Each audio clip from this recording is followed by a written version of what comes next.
తిరుమలను రాజకీయ ఆట స్థలంగా మార్చారని వైసీపీ ఎమ్మెల్యే భూమన కరుణాకర్ రెడ్డి తీవ్ర విమర్శలు చేశారు. జ్ఞానం లేని పుణ్య మూర్ఖుడు లోకేష్, భక్తి లేని రసరాయుడు బీఆర్ నాయుడు అంటూ దుయ్యబట్టారు. నేను ఉన్నప్పుడు పరకామణి ఘటన జరిగిందని రుజువైతే నా తల నరుక్కుంటారని స్పష్టం చేశారు. రుజువు కాకపోతే లోకేష్, బీఆర్ నాయుడు క్షమాపణలు చెప్పాలని భూమన హెచ్చరించారు. మా హయాంలోనే రవికుమార్ అనే వ్యక్తిని పట్టుకున్నామని, మా పాలనలోనే ఆయన దొంగతనాన్ని బయట పెట్టామని భూమన పేర్కొన్నారు. ఇక చంద్రబాబు సీఎంగా ఉన్న సమయంలో కూడా రవికుమార్ చోరీ చేశాడని, రవికుమార్ కుటుంబ సభ్యులు పాప పరిహారంగా తమ ఆస్తులను టీటీడీకి ఇచ్చారన్నారు. తిరుమలను కూటమి నేతల రాజకీయ స్వార్థం కోసం వాడుకుంటున్నారని భూమన విమర్శించారు.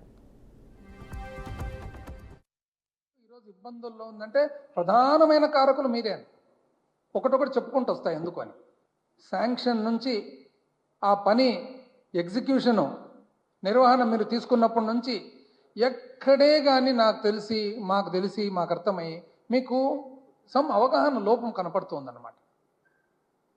అసలు మీరు స్పిల్ ఛానల్, మన ఇన్లెట్ ఛానల్, అవుట్లెట్ ఛానల్ పూర్తి కాకుండా రివర్ను నదిని డైవర్ట్ చేయకుండా మీరు కాఫర్ డ్యామ్ పూర్తి కాకుండా డయాఫ్రమ్ వాల్ ఎట్లా కట్టినారండి?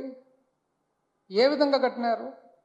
అసలు నీళ్లను, గోదావరి నది నీళ్లను ఆపకుండా, గోదావరి నీళ్లను మళ్లించకుండా మీరు నది మధ్యలో గోడ ఎట్లా కట్టుకుంటూ పోతున్నారు? అంటే గోదావరి నది ఫ్లడ్ ఆ వరదను ఎట్లా తట్టుకుంటుంది? అది అసలు కాఫర్ డ్యామ్ ఎందుకు కట్టేది? నీళ్లను ఆపేదానికి. నీళ్లను మళ్ళించాలంటే మీరు స్పిల్వే డ్యామ్ పూర్తి కాకుండా మీరు ఏ విధంగా చేయగలుగుతారు? R&R పూర్తి చేసినారండి మీరు? R&R చెప్తా ఎంత చేసినారండి. అసలు చివరికి ఏమన్నారంటే మీరు అసలు పోలవరం మొదలుపెట్టిందే మనము అన్నారు. మేమేం చెప్పగలుగుతాము, ఎవరేం చెప్పగలుగుతారు? ఎవరన్నా కాదండి అని చెప్పేవాళ్ళు ఉన్నారు అక్కడ? మంత్రులు చెప్పగలుగుతారా? లేదండి మీరు చెప్తుండే తప్పు అని చెప్పలేరు పాపం వాళ్ళ ఉద్యోగాలు. ఎమ్మెల్యేలు చెప్పగలుగుతారా? లేదండి పొరపాటు మీరు చెప్తుండేదని చెప్పలేరు పాపం వాళ్ళ టికెట్లు. ఆఫీసర్లు చెప్పగలుగుతారా? ఎవరు చెప్పలేరు. పోనీ మీడియా చెప్పగలుగుతుందా?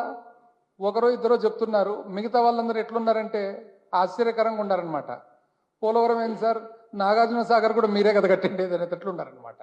ఆయన ఒకవేళ చంద్రబాబు నాయుడు గారు ఒకవేళ నాగార్జున సాగర్ నేనా ఎప్పుడు అంటే లేదు సార్ మీరు మర్చిపోయినట్టున్నారు, అది కూడా మీరే కట్టిండేదని చెప్పేటట్లు ఉన్నారనమాట మీడియా.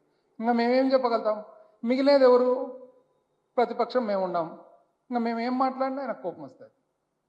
మేము మాట్లాడకుండా ఊరుకుందామంటే ప్రజలు ఏమంటారు తెలిసిన? ప్రజలు కూడా అట్లే చేస్తారు. ఏం సార్ మీరు ప్రతిపక్ష పార్టీతో పోచేయడంలే అంటారు. ఆయన కోప్పడుతున్నాడే స్వామి, మీరు ఎలక్షన్లు ఏమో అట్లా చెప్తారు, మళ్ళీ ఇప్పుడు వచ్చి మా దగ్గరికి ఇట్లా చెప్తారంటే మళ్ళీ వాళ్ళు పలకరన్నమాట. మేము ఏదైనా ప్రతిపక్ష పాత్ర పోషిస్తే ఇది తప్పు అని అంటే మాత్రం మీరు కోపం అంటారు. చాలా విపరీతమైన కోపం వస్తుంది ఈ మధ్యలో. మాట్లాడితే కేసులు అంటారు. ఇంక ఏం చెప్పాలబ్బా మేము? అసలు ఇది విచిత్రము. ఎందుకంటే అసలు ఈ స్ట్రాటజీ ఏంది అని. పోలవరం మేమే కట్టినాము, ఇంకోటి మేమే చేసినాము, నగరాలు మేమే కట్టినాము, ఏంది ఇదని నాకు ఒకసారి సీనియర్లు, తెలుగుదేశం పార్టీలో సీనియర్లు ఉంటారు కదా, కొద్దిగా చంద్రబాబు నాయుడు గారికి బాగా పరిచయం ఉండేతోళ్ళు, నేను అడిగిన అనమాట, కాదన్నా ఏంది స్ట్రాటజీ ఏంది? హైదరాబాద్ కట్టడం ఏంది, పోలవరం కట్టడం ఏంది, మొదలుపెట్టడం ఏంది ఏంటంటే, అది కాదమ్మా, అది అట్లా కాదు, మా లీడర్ది ఒక స్ట్రాటజీ ఉంటుంది. ఏదైనా కానీ అంటే ప్రపంచంలో ఏదైనా కానీ కొత్తగా వచ్చినది ఉంటే ఫస్ట్ దాని గురించి మాట్లాడడము, లేదా ఒక ఫౌండేషన్ స్టోన్ వేయడం. అది ఎలాగో పికప్ అయిపోతుంది కదా. పికప్ అయినప్పుడు నేనే కదా మొదలుపెట్టిండేదని చెప్పొచ్చు అనేది స్ట్రాటజీ ఇది మాది. ఈ స్ట్రాటజీ ప్రకారంగా మేము నడుస్తున్నామని చెప్పి ఆయన నాకు చెప్పడం జరిగిందనమాట. ఇప్పుడు ఈ సమస్యను ఎట్లా ఎదుర్కొండేది అని ప్రతిపక్షంగా మాకు